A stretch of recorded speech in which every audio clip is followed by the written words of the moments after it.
أبدا على حبيبك خير الخلق كلهم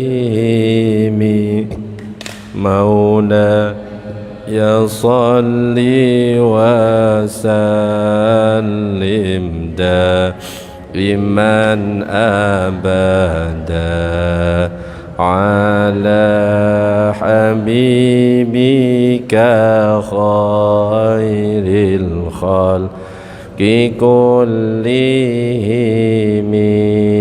هو الحبيب الذي ترجى شفاعته لكل هول من الأهوال لمقتحم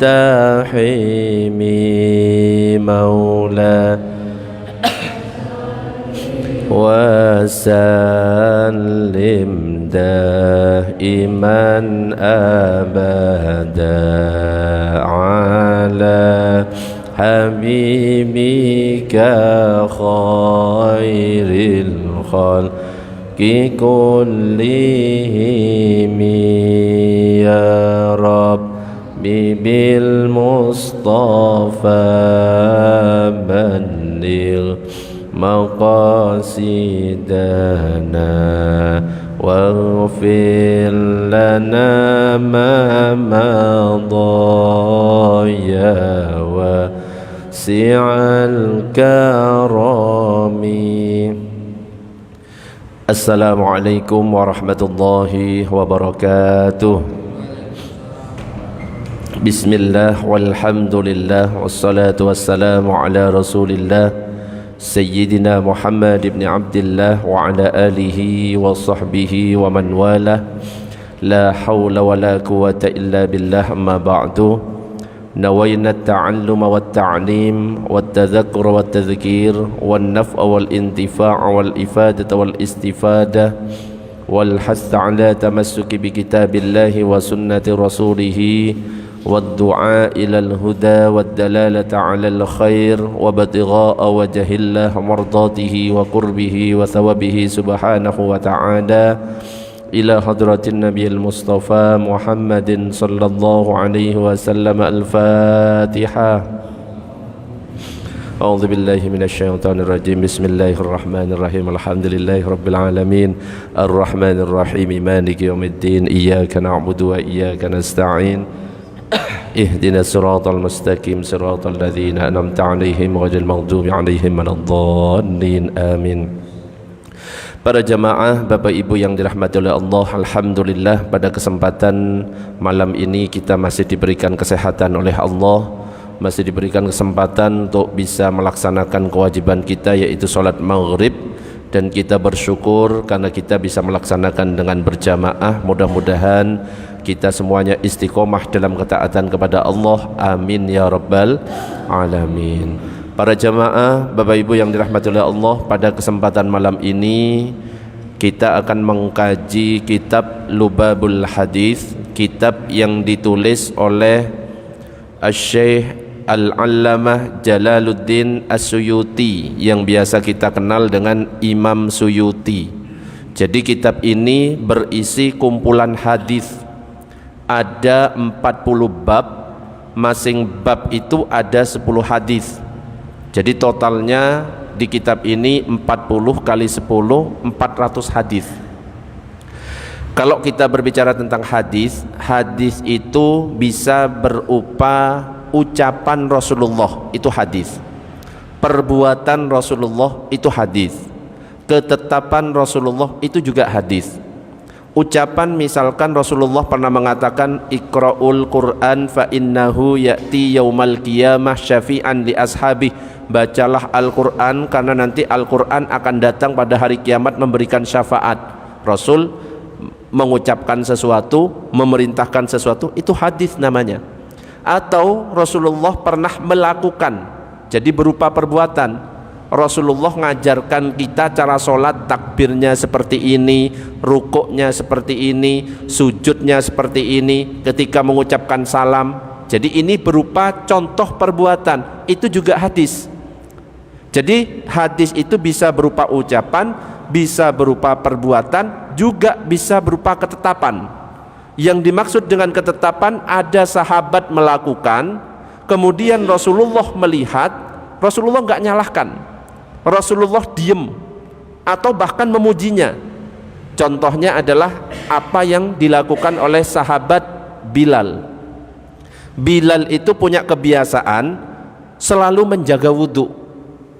Ketika batal wudhunya, beliau berwudhu, sholat 2 rakaat, dan itu istiqomah dilakukan oleh Bilal bin Rabah, yang pada akhirnya Rasulullah itu datang kepada Bilal, wahai Bilal, apa yang biasa kamu lakukan? Kok saya mendengar suara terompahmu di dalam surga? Jadi Bilal itu belum meninggal, masih hidup, suara terompahnya sudah terdengar di surga. Akhirnya Bilal mengatakan, saya punya kebiasaan menjaga wudhu, setiap batal saya wudhu lagi, saya sholat sunnah 2 rakaat. Makanya ini yang kita kenal dengan sholat sunnah wudhu. Dipuji oleh Rasulullah, bahkan Rasulullah bertanya, amalan apa kok bisa suara terompahnya terdengar di surga? Rasulullah nggak nyontohkan, tapi Rasulullah memuji perbuatan itu. Jadi hadis itu bisa perbuatan, bisa ucapan Rasulullah, bisa ketetapan Rasulullah. Juga pernah Rasulullah itu ketika i'tidal, bangun dari ruku', sami'allahu liman hamidah. Biasanya kalau kita jawabannya Rabbana walakal hamd. Tapi ternyata ada sahabat yang menjawab hamdan katsiran thayyiban mubarakan fih. Tidak pernah diajarkan Rasulullah. Akhirnya ketika Rasulullah selesai, Rasulullah nanya, siapa tadi yang mengucapkan kalimat hamdan katsiran thayyiban mubarakan fih? Gak berani, karena takut dimarahi. Sehingga ditanya lagi, siapa tadi yang mengatakan seperti itu? Karena tadi ada malaikat, beberapa malaikat berebut untuk mencatat pahala itu. Nah, ketika Rasulullah mengatakan seperti itu, saya Rasulullah baru berani. Itu nggak pernah diajarkan Rasulullah, tapi Rasulullah memuji, maka itu juga termasuk hadis. Allahumma shalli ala sayyidina Muhammad. Dan hadis ini termasuk sumber hukum Islam. Yang ngaku Islam tapi nggak ngerti hadis, ya bukan Islam namanya, karena sumber hukum Islam itu ada 4. Al-Quran, ada hadis, ada ijma', ada qiyas. Nah, ini yang akan kita bahas nanti, masalah hadis.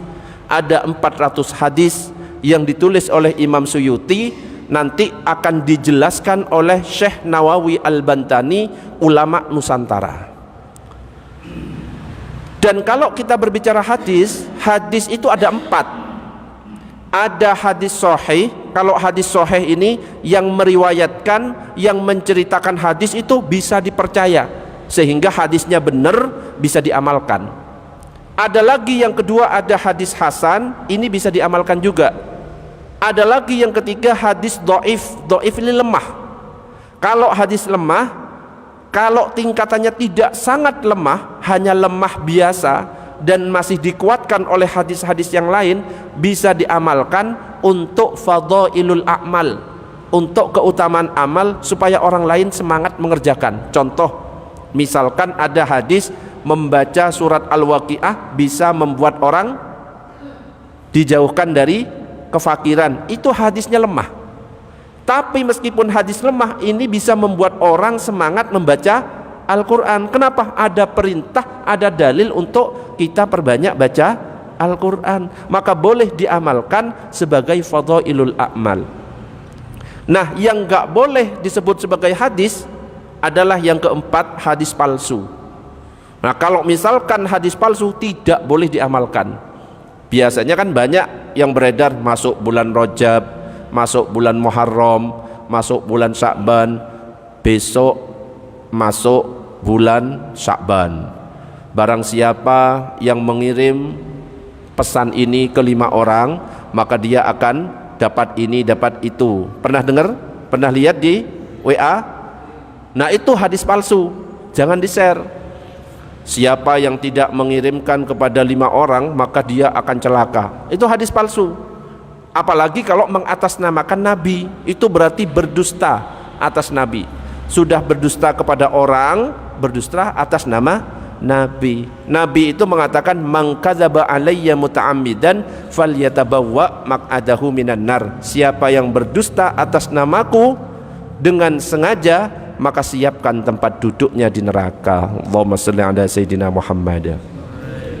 Nah, sekarang kita masuk ke bab pertama, al-babul awal fi fadilatil ilmi. Bab yang pertama mengenai keutamaan ilmu dan ulama. Al-babul awal fi fadilatil ilmi wal ulama. Jadi bab mengenai keutamaan ilmu dan ulama. Di sini ada 10 hadis, karena masing-masing bab ada 10. Hadis yang pertama, di sini dikatakan qala an-nabiy sallallahu alaihi wasallam, Nabi sallallahu alaihi wasallam bersabda li Ibnu Mas'udin radhiyallahu anhu, kepada Ibnu Mas'ud. Jadi suatu hari Rasulullah itu bersabda kepada Ibnu Mas'ud. Ibnu Mas'ud ini salah satu sahabat Nabi, orang yang sering ngelayani Rasulullah, kemana-mana ikut Rasulullah. Rasulullah mau duduk, sandalnya dirapikan, mau berjalan dirapikan, mau kemana dibawakan barangnya. Itu Ibnu Mas'ud. Jadi kemana-mana ngelayani Rasulullah. Suatu ketika Rasulullah itu mengatakan kepada Ibnu Mas'ud, Rasulullah mengatakan seperti ini, ya Ibnu Mas'ud, julusuka sa'atan fi majlisil ilmi la tamassu qalaman wa la taktubu harfan khairun laka min itqi alfi raqabatin. Hai Ibnu Mas'ud, dudukmu sesaat di majelis ilmu, engkau tidak menyentuh pulpen, engkau juga tidak menulis satu huruf pun, itu lebih baik bagimu daripada memerdekakan 1000 budak. Jadi keutamaan kita hadir majelis ilmu padahal kita nggak bawa bolpen, nggak nyatet apa yang diajarkan. Ini keutamaannya sudah melebihi memerdekakan 1000 budak, saking luar biasanya. Apalagi kalau misalkan ilmu yang kita dapatkan itu dicatat, karena memang idealnya ketika kita menuntut ilmu, apa yang disampaikan oleh guru itu dicatat. Kenapa? Kalau tidak dicatat biasanya banyak lupanya. Sudah dijelaskan kemarin, hari ini diulang, lupa, makanya dicatat. Tetapi ya, kalau seandainya ada orang yang hadir majelis gak bawa bolpen dan gak nyatat, itu pun sudah baik daripada nongkrong ya, gak ada manfaatnya. Ya lebih baik hadir di majelis ilmu, lebih baik daripada memerdekakan 1000 budak meskipun gak nyatet, apalagi kalau misalkan nyatet. Kemudian Rasulullah mengatakan wa nadharuka ila wajhil alim khairun laka min alfi farasin tasaddaqta biha fi sabilillah. Dan memandangmu kepada wajah orang alim adalah lebih baik bagimu daripada 1000 kuda yang engkau bersedekah dengannya di jalan Allah. Melihat orang alim saja pahalanya luar biasa. Makanya kalau misalkan hadir secara langsung itu lebih afdol daripada hanya hadir secara online. Tapi ya secara online itu ya bagus juga daripada secara online malah nyetel-nyetel video yang gak bener. Lebih baik kita ngaji secara online. Tapi kalau misalkan ditanya keutamaannya lebih afdol mana, hadir langsung dengan online, ya tentunya yang hadir langsung itu lebih utama. Apalagi kalau masalah agama tidak boleh belajar sendiri, harus ada gurunya. Ada ulama yang mengatakan malam yakun lahu syaihun fasyaihuhu syaiton. Siapa yang dia tidak punya guru, gurunya adalah setan, malah tambah sesat. Percuma misalkan kita sholat kok ternyata nggak punya guru, hanya ikut-ikutan, bisa-bisa tidak diterima oleh Allah. Karena dikatakan dalam kitab Zafwatuz Zubat, Ibnu Ruslan mengatakan wa kullu man bighairi ilmin ya'malu a'maluhu mardudatun la tuqbalu. Setiap orang yang beramal dengan tanpa ilmu, amalannya ditolak, tidak diterima. Allahumma shalli ala sayyidina Muhammad. Makanya usahakan minimal ya meskipun cuma seminggu sekali, ayo kita ngaji. Dan kalau bisa ngajinya harus langsung kepada guru. Karena kalau ngaji kepada guru kita salah faham, itu akan diluruskan. Oh yang benar gini. Ustadz gimana kalau caranya takbir, misalkan saya di bawah pusar, boleh apa enggak? Oh yang benar antara pusar dan dada. Ustadz gimana kalau saya takbirnya seperti ini, apakah benar? Oh yang benar hadap ke kiblat.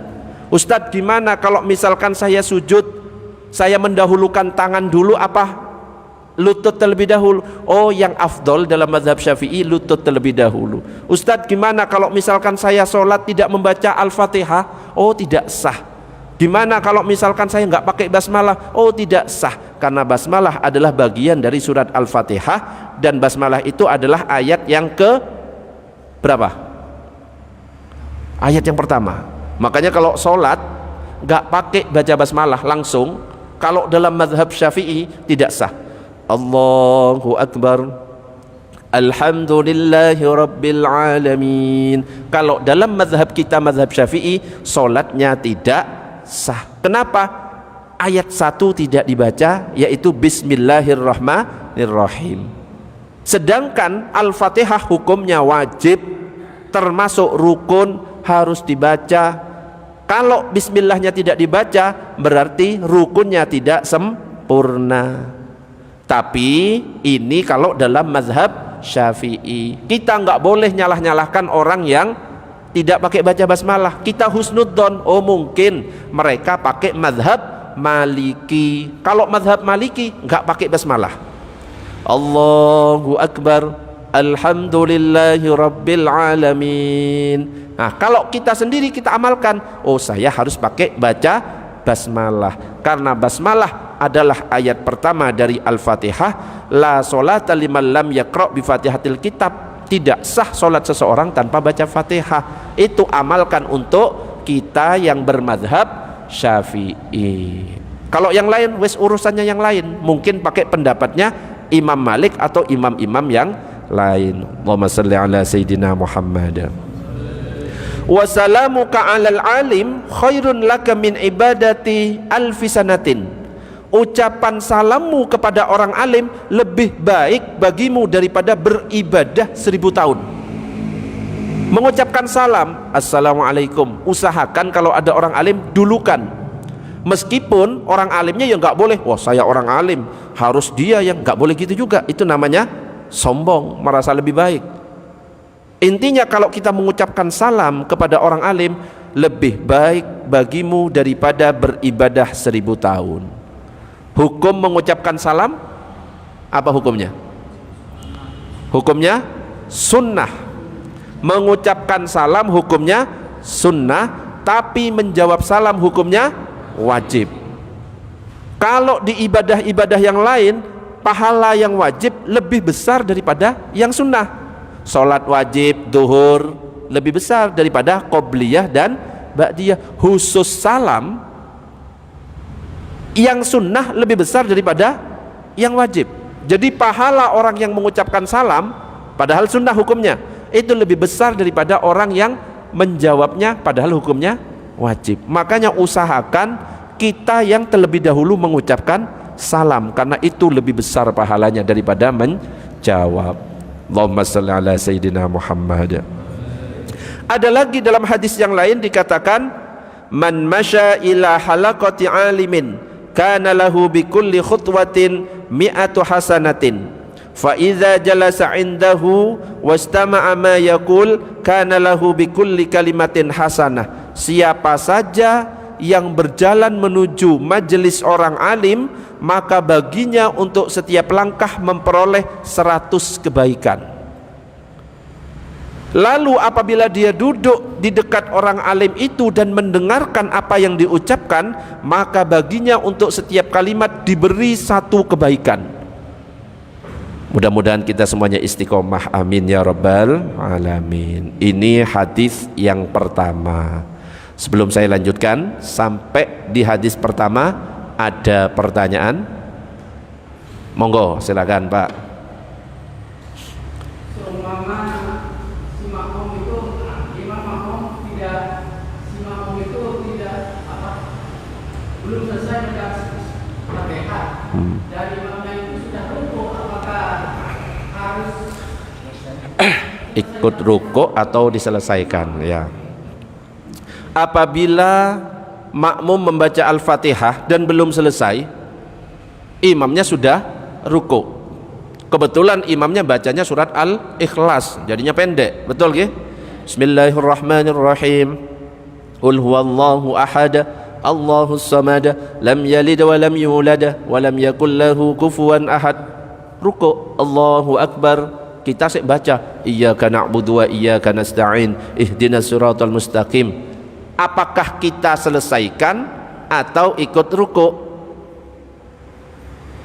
Kira-kira diselesaikan atau ikut ruku? Kalau misalkan kita memang membacanya standar, tidak kelambatan, kita bacanya standar, cuma imamnya saja yang cepat, maka innama ju'ilal imamu liyu'tamma bih, imam itu dipilih untuk diikuti. Imam ruku, kita langsung ruku, Fatihahnya sudah ditanggung oleh imam. Makanya untuk imam sebenarnya ada adab yang disampaikan oleh Imam Ghazali ketika selesai membaca Al-Fatihah, ghairil maghdubi alaihim waladdallin, amin, itu diam sejenak. Supaya apa? Tidak terjadi kasus seperti itu, ya, makmumnya belum selesai, imamnya sudah ruku, diam sejenak setelah amin. Untuk apa? Memberi kesempatan kepada makmum baca, meskipun nggak lama-lama amat, ya 15 detik lah, jangan dihitung tapi bah, amin 1, 2 itu ya batal bah nek ngono, nggak boleh. Jangan langsung, diam sejenak. Makmum ketika ngerti imam diam sejenak langsung baca, baru sekitar 10 atau 15 detik Bismillahirrahmanirrahim, untuk ngasih kesempatan kepada makmum. Itu adab sebagai imam, itu disampaikan oleh Imam Ghazali di dalam kitab Bidayatul Hidayah. Nggih? Ada lagi pertanyaan? Monggo, silakan. Nggih, monggo Pak, silakan. Boleh.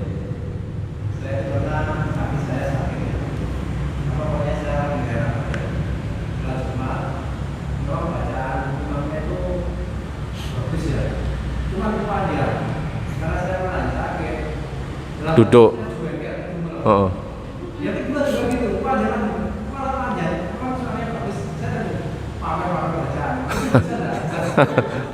Iki sholat kok menghujat orang iki, oh apa sih?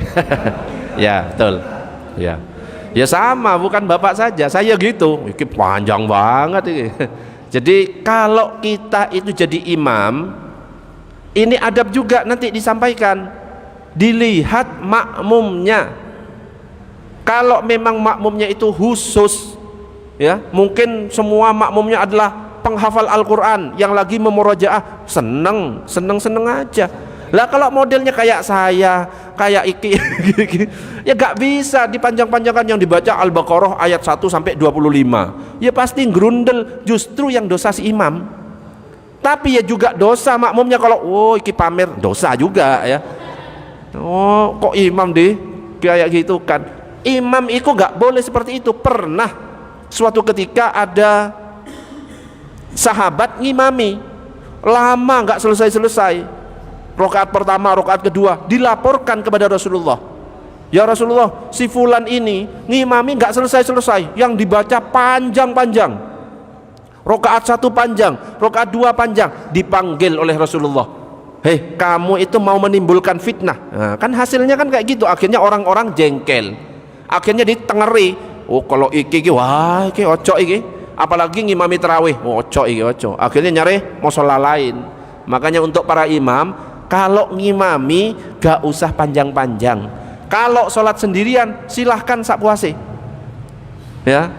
Makanya di sini ini cocok, ya dibaca Al-Ikhlas, An-Nas, Al-Falaq. Saya paling senang di sini. Ya, Jumatan itu pokoknya saya senang di sini daripada di sana. Lama sini. Ini cepet. Ya, kalau nggak di sini Al Mansur wis cepet pokoknya. Makanya kalau saya pas libur, pas nggak lagi ngimami, kalau nggak di Al Mansur di sini. Cuma saya sembunyi-sembunyi di mana gitu loh. Soalnya kalau sholat di tempat lain lama. Yaitu kenapa? Orang-orang itu kadang-kadang ada yang nggak kuat kakinya, ya, yang tua nggak kuat berdiri, ada yang nggak kuat sujud, ada anak-anak yang mungkin pengen segera main, ada murid-murid atau siswa-siswa pengen ngerjakan tugas dan lain sebagainya, ada karyawan-karyawan pengen segera masuk. Makanya kita harus bijak, ya. Wes kalau ngerti seperti itu wes al-ikhlas saya, ya. Makanya katanya Kiai Anwar Zahid, kul huwaile ngono cukup. Ya, jadi si imam itu juga dosa, ya. Dia tidak faham kepada makmum. Ya bapak juga dosa, ya, kok bisa? Oh pamer, itu namanya suudzon. Ya sudah, nggak usah suudzon, tapi nanti nggak usah ikut lagi kalau imamnya itu, kan gitu. Oh imam iki wes, cocok makmum ke orang ini kelamaan. Allahumma shalli ala sayyidina Muhammad. Oke, monggo, silakan Mbah.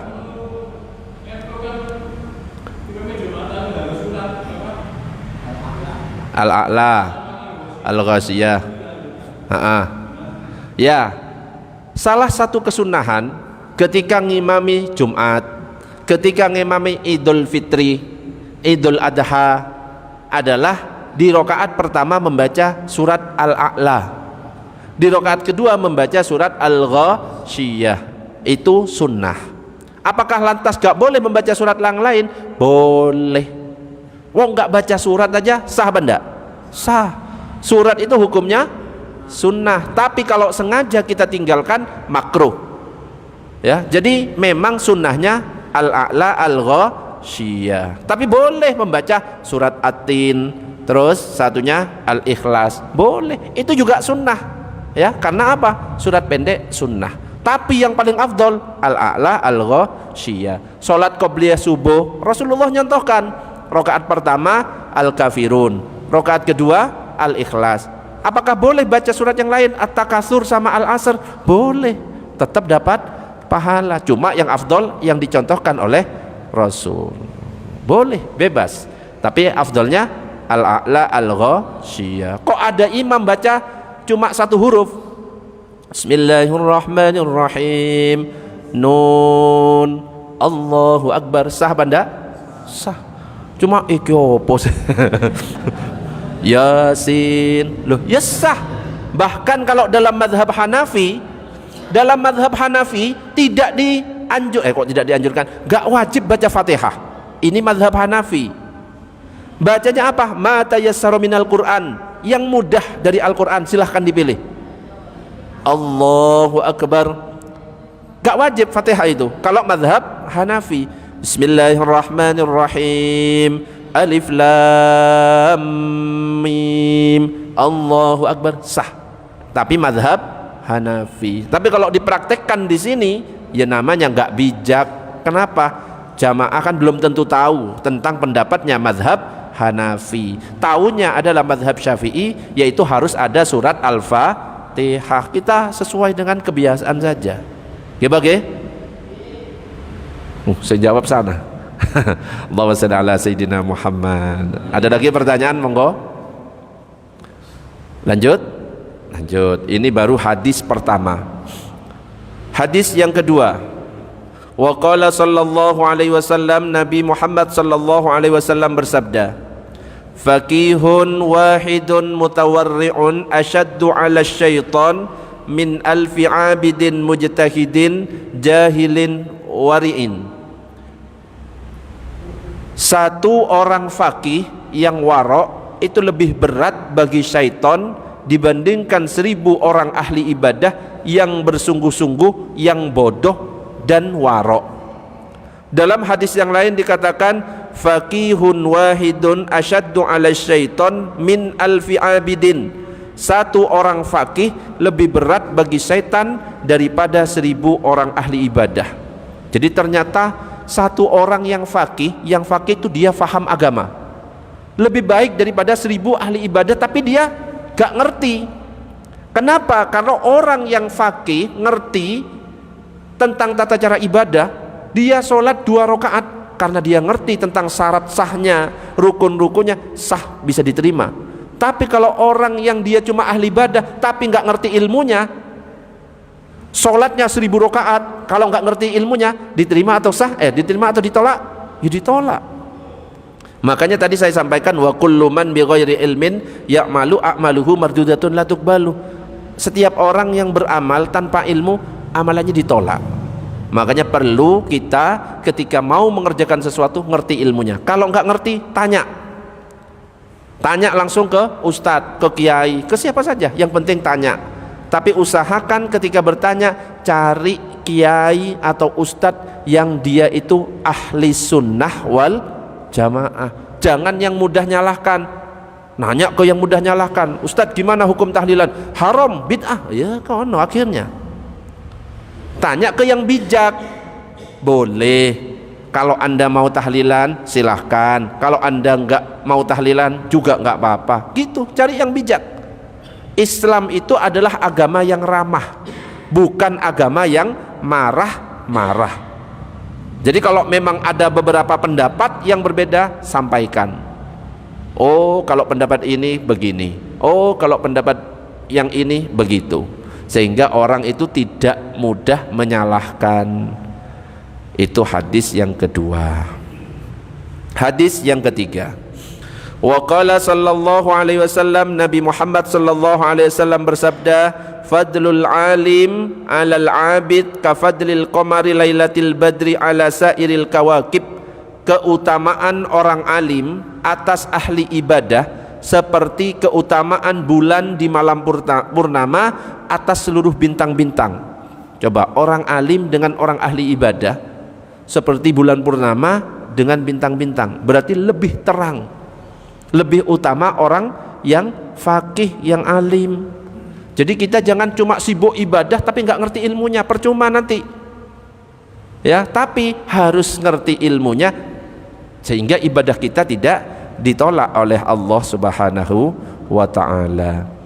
Wa qala sallallahu alaihi wasallam, Nabi Muhammad sallallahu alaihi wasallam bersabda, man intaqala liyata'allama ilman ghufira lahu qabla an yakhtuwa.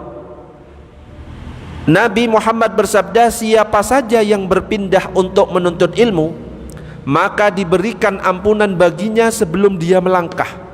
Sudah ada niat untuk berangkat, wis diampuni oleh Allah. Ternyata mau berangkat hujan deras, dapat pahala apa enggak? Tetap dapat. Kenapa? Karena niat.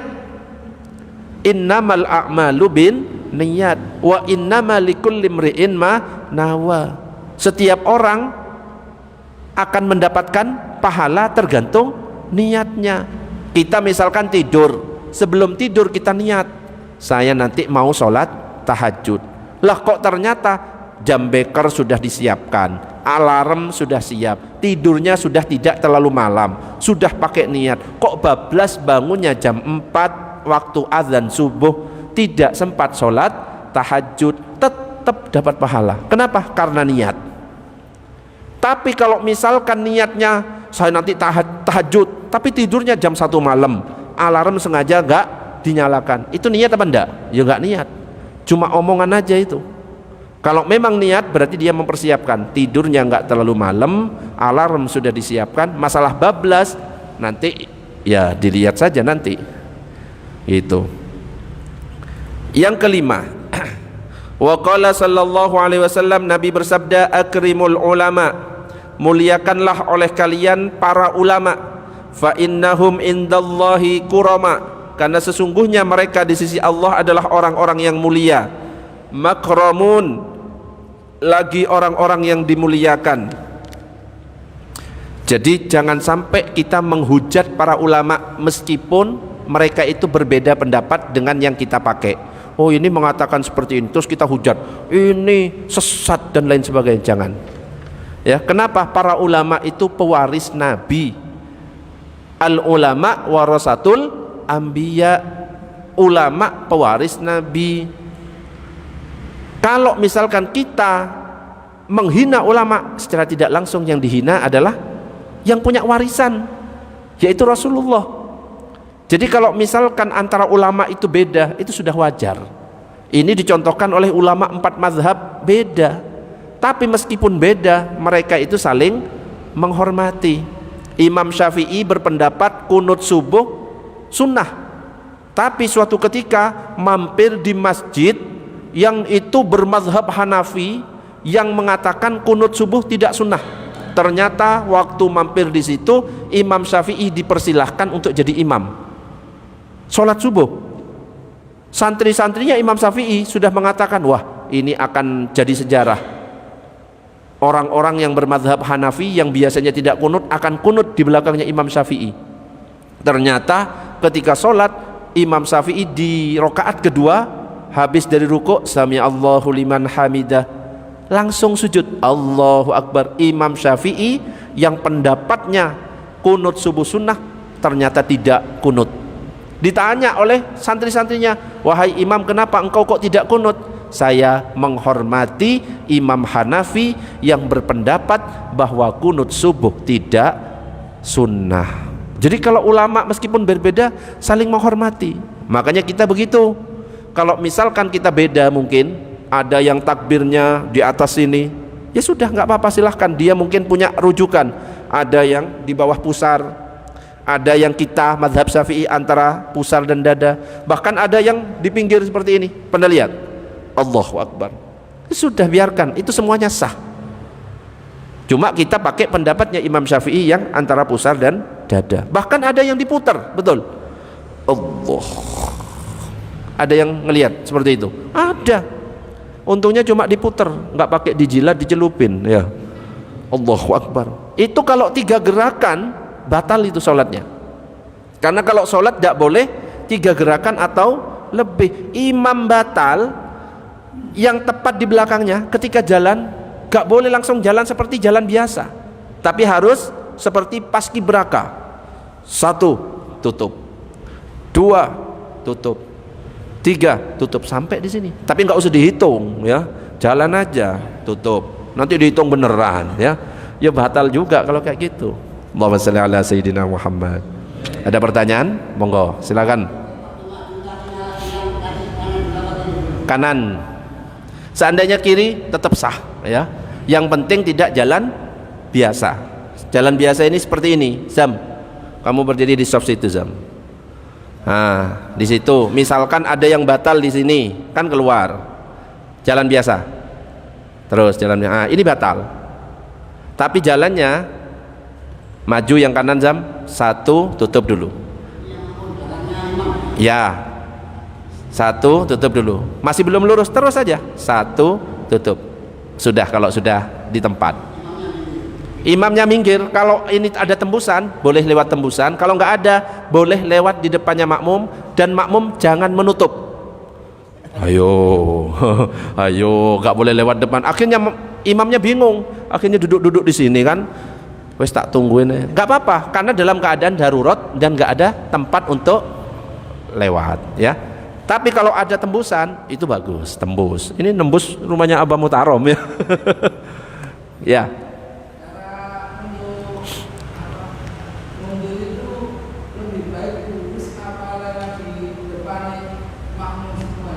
Oh. Ya. Kalau ada orang sholat, kita nggak boleh lewat depan orang sholat. Ada perkecualian yang mana dia itu boleh. Misalkan ada orang sholat di depan pintu dan pintunya cuma itu saja, sholat boleh lewat, gak usah ditunggu. Kenapa? Yang salah dia. Atau dalam keadaan darurat, ad-daruratu tubihul mahdurah, dia mau keluar gak ada tembusan pintu, boleh langsung lewat pinggir, ya, lewat pinggir.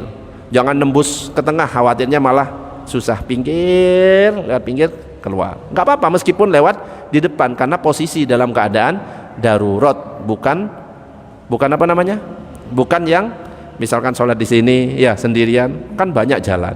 Ini dalam keadaan darurat. Kalau misalkan ke sini nggak bisa, ke sana nggak bisa, terus nggak boleh lewat depannya makmum, terus gimana? Nembus nggak apa-apa, nembus boleh atau lewat sini boleh. Yang penting cari tempat yang lebih sedikit mengganggunya, ya. Dan makmum yang dilewati ngasih jalan meskipun bergeser sedikit. Seret, biarkan aja. Boleh nembus, pokoknya cari yang senggang sebelah sini, cari yang lebih mudah untuk dilewati. Ada lagi pertanyaan? Monggo.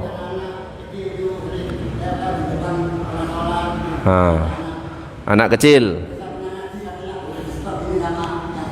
Nah, apakah anak kecil juga di stop? Sebenarnya anak kecil yang ke masjid itu yang dianjurkan usia 7 tahun.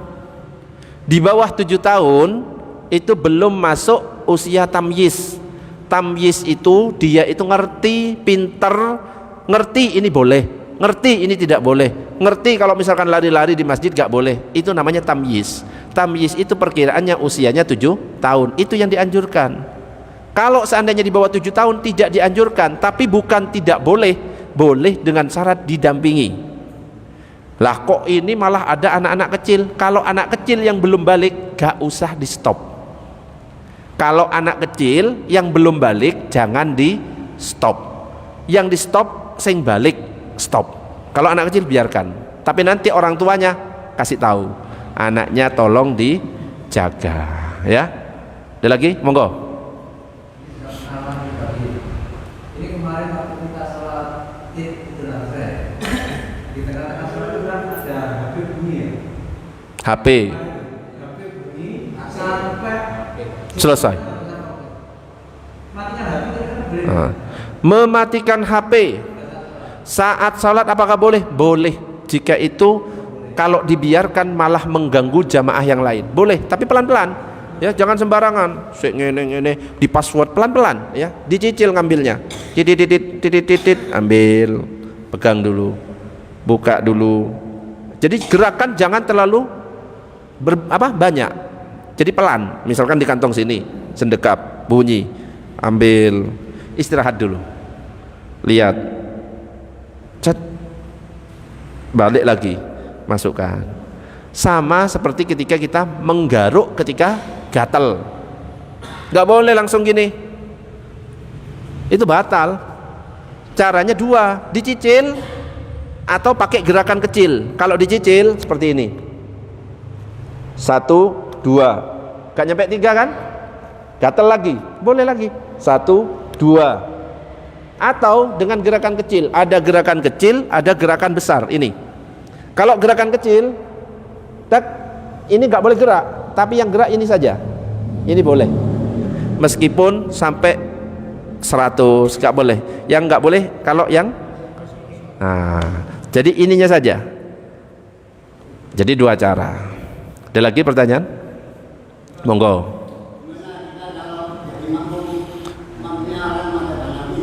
Bagaimana ketika kita menjadi makmum di mana imamnya bermadzhab Hanafi? Ya, mazhab Hanafi boleh dan tetap sah. Ibaratnya kita ketika haji dan umroh, dia bermazhab apa itu imamnya? Mazhab Hambali. Imamnya itu baca basmalahnya keras apa enggak? Enggak keras. Bismillahirrahmanirrahim. Alhamdulillahi rabbil alamin. Boleh enggak kita bermakmum? Boleh. Gak makmum rugi. Apa? Ya gak apa-apa. Yang penting kita nanti saat baca tetap membaca bismillah. Imam biarkan aja. Karena kalau menurut imam sah, ya sah berarti menurut imam. Tapi kita tetap pakai mazhab kita dengan bismillahnya tetap dibaca. Seperti ketika di Mekah, Madinah nggak pakai kunut, ya kan? Ya kita manut aja, tetap sah. Nggak pakai bismillah dengan keras, nggak apa-apa, manut saja, tetap sah. Itu mazhabnya di sana mazhab Hambali, sedangkan kita mazhab Syafi'i. Boleh, nggak apa-apa, beda mazhab. Justru kalau kita beda-bedakan, oh ini mazhabnya Hanafi ini, oh ini mazhabnya Maliki ini, nggak pakai basmalah, saya nggak mau bermakmum, itu namanya berpecah belah. Islam itu bukan berpecah belah, harusnya Islam itu menjadi satu. Islam sekarang kayaknya pecah-pecah, ini nyalahkan ini, ya karena itu.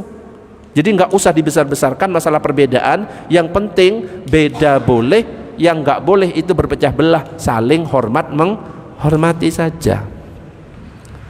Allahumma shalli ala sayyidina Muhammad. Ada lagi Pak? Wes habis. Oh, monggo.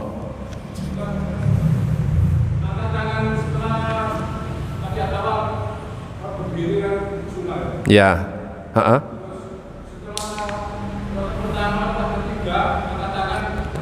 Nah, 4 tempat yang disunnahkan untuk mengangkat tangan. Jadi mengangkat tangan tidak setiap rakaat. Ada kan? Habis rakaat pertama, mau ke rakaat kedua, Allahu Akbar. Iya kan? Cuma 4 tempat yang disunnahkan. 1, ketika takbiratul ihram, Allahu Akbar. 2, ketika mau ruku', Allahu Akbar. 3, ketika bangun dari ruku', sami Allahu liman hamidah. Rakaat 2 tidak angkat tangan. Yang angkat tangan yang keempat adalah bangun dari tasyahud awal saja, baru sunnah angkat tangan. Kalau bangun dari rakaat pertama mau ke rakaat kedua tidak perlu angkat tangan. Dari rakaat ketiga mau ke rakaat keempat tidak perlu angkat tangan, tidak sunnah alias makruh. Mau takbir, mau ruku, bangun dari ruku, bangun dari tasyahud awal, sisanya nggak perlu angkat tangan yang lainnya. Kunut nggak perlu mengusap wajah. Kunut gak perlu mengusap wajah. Wa sallallahu ala sayyidina Muhammadin nabiyil ummi wa ala alihi wa sahbihi wasallam, langsung turun. Kalau ngusap sah tapi makruh. Sah tapi makruh. Apalagi kalau yang diusap sebelahnya yang diusap. Enggak. Tidak mendekati batal, cuma makruh saja.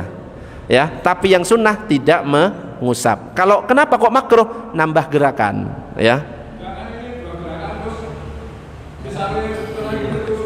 Oh ya beda lagi. Kalau saya ditambah kukur-kukur itu kan beda. Atau minum dulu ya, ngerokok, wis tambah parah. Jadi cuma makruh kalau standar lah. Makruh tapi tetap sah. Waktunya habis. Pembahasan kita baru hadis yang pertama sampai yang kelima. Insya Allah di pertemuan berikutnya hadis yang ke-6 sampai ke-10 masih bab yang sama. Subhanakallahumma wa bihamdika asyhadu an la ilaha illa anta astaghfiruka wa atubu ilaik. Assalamualaikum warahmatullahi wabarakatuh.